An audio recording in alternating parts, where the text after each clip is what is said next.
I think you're never going to know how your story's going to turn out until it turns out.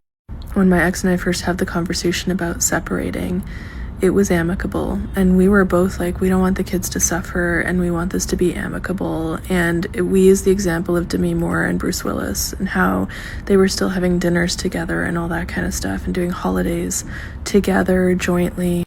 That was the goal in 2010.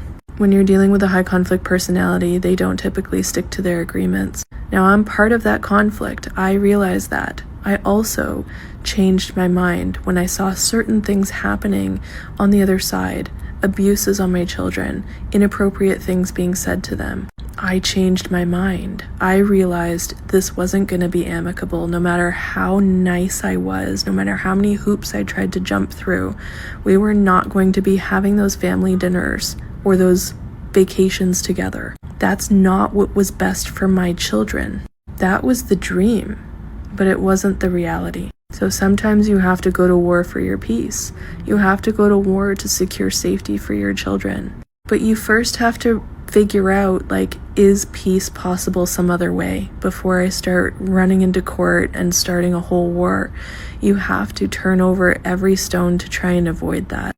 And most importantly, you have to be sure in your heart that there's no other way. Because if you're not sure and you walk into a courtroom, you're going to chicken out.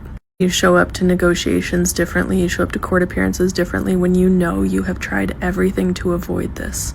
So yeah, the dream was amicable, nice divorce.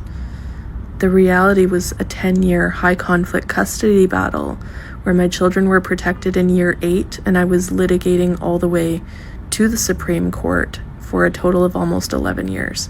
I never would have saw that coming if you asked me in year 1, how was this going to end?